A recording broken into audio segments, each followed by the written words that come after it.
For this example, we're being asked to use a table and a graph to solve this equation. There's a few different ways of doing that.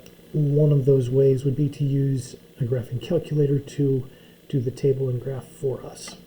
To do that, what I'm going to do is take the left side of our equal sign, and I'm going to set that equal to y sub 1 in the graphing part of the graphing calculator, and I'm going to let y sub 2 be the right side. So originally there are no y values in the original equation, but in order to use a table and our calculator to get that set up, I'm going to do it that way. So in the upper left hand corner is the y equals button. I hit that. I have a few things here from a previous problem. I'm going to clear those out.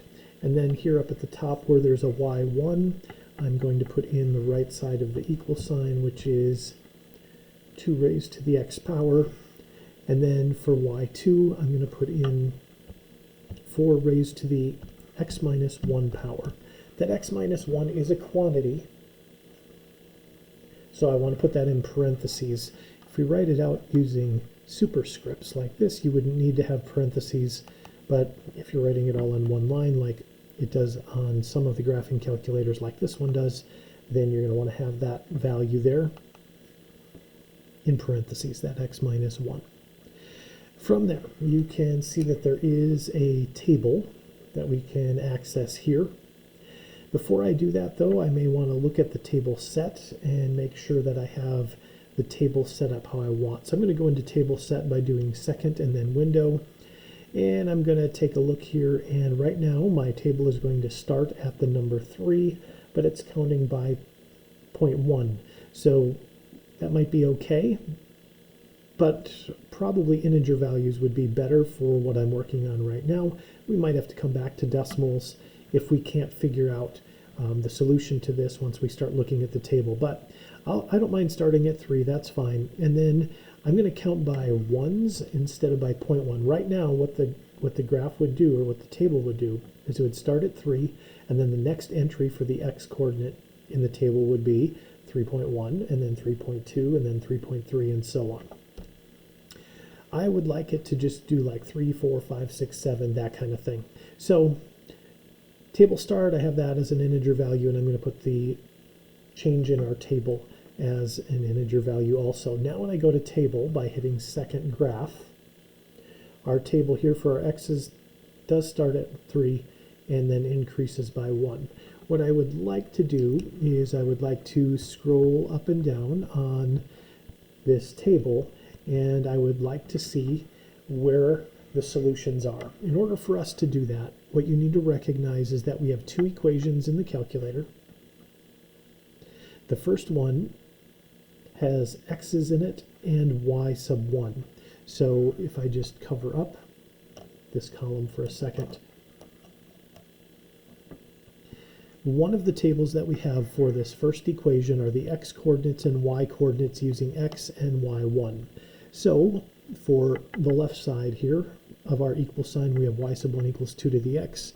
If you were to take a look at the ordered pairs that are on that equation, these are those ordered pairs with those x's and then using y sub 1. In the second equation, we have y sub 2 along with x. So instead of giving us a new x column, we're using the same x column as before, and then we have these y values here. So what I'd like to do is I would like to use a table to solve. In order for us to know where the solution is, the x's and y's need to be the same. We need to find the same point. Well, the x's are used in both lists, so all I really need to do is compare the y values, and wherever the y values are the same, that's going to tell me where one of my solutions are. And there might be one, or there might be more than one. We'll have to see.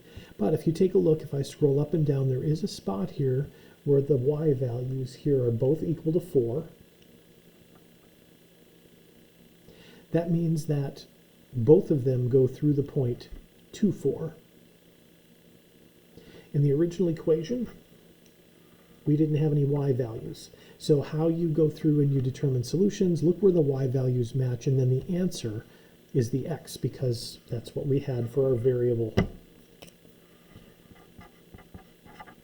So using a table on our calculator, we can determine that the solution is x is equal to 2. How do we use the graph to find the solution? Well, I can hit graph, but again, I may want to check and see what my window looks like, or just reset this. Most of the time when we're doing a problem, we want the x-axis to go from -10 to +10, and the same with the y-axis, -10 to +10. The easiest way to get that reset and put that back into that starting window in case it has been changed is to go to zoom, which is here in the middle on that top row, and then down to number 6. Z standard will reset the window from -10 to 10 and -10 to 10 for our x and our y coordinates, or x and our y axis rather, if they have been changed.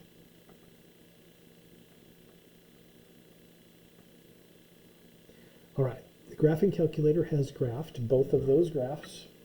You can see them both here. Wherever those two graphs cross, that's where the solution is. So the solution is about right here somewhere. In fact, I already know what the solution is because we looked at it on the table. X was 2 and then the matching y values were 4. So the answer here is going to be 2, 4. But I want the calculator to tell me how to do that. So sometimes you have to adjust your window. On this one we wouldn't have to because I can see where the solutions are, but sometimes you'd have to go in and adjust your window by going into window and then changing the x and y values. This one, to show you a little bit more closely what we're looking at, I am going to zoom into this. Both of these graphs start very, very close to the x-axis here and then go upward. So the graph is actually over here. It doesn't just have this part. It starts over on the far left side for both of these graphs and then has that upward shape. I'm going to zoom in to this part of my graph here so you can see that a little better. To do that, I am going to use Z box. So I hit the zoom button, and if I hit number 1 there, that's the Z box. Let me use my arrows so I can move the cursor a little bit. The cursor to start with was at 0, 0, which was kind of hard to see, but you can see the calculator has given me a cursor right here. And what I'm going to do is I'm going to pin this down as one of the corners of the rectangle. I wouldn't mind zooming in to about here. I might go up a little bit. So if this is one of the corners of my rectangle, my box, I'm going to hit the enter there. That will lock in this corner, and now I can use the left arrow and the up arrow to create a box.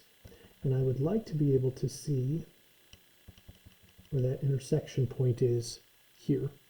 So right now I have created my box by hitting the enter button and locking in this corner and then using the arrows. And right now my cursor's up there. If I hit enter one more time, it will zoom into that little rectangle that I just built. So there's the first equation. Now it's graphing the second equation, and you can see a little more easily that they intersect right here. Easiest way to figure out where that value is, whether you're zoomed in here or back like we were a minute ago, is actually to go into Calc, which is second, and then the trace button, go down to number 5, which is the intersect button. It's going to ask you for the first curve, the second curve, and a guess. Well, one of the lines that I would like to see the intersection point on is actually that one that the cursor's on right now, so I'm just going to hit enter. And the other one, if you look where the cursor is now, the other one is blinking here, and that is the other equation, that's the other graph. So I'm going to hit enter again. Now it's asking me for a guess.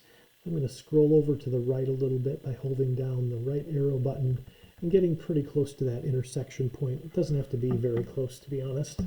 Hitting enter one more time, then the calculator will go through and do some fancy math and figure out where the intersection point is, which is the point 24. And for us, again, the solution is that x coordinate.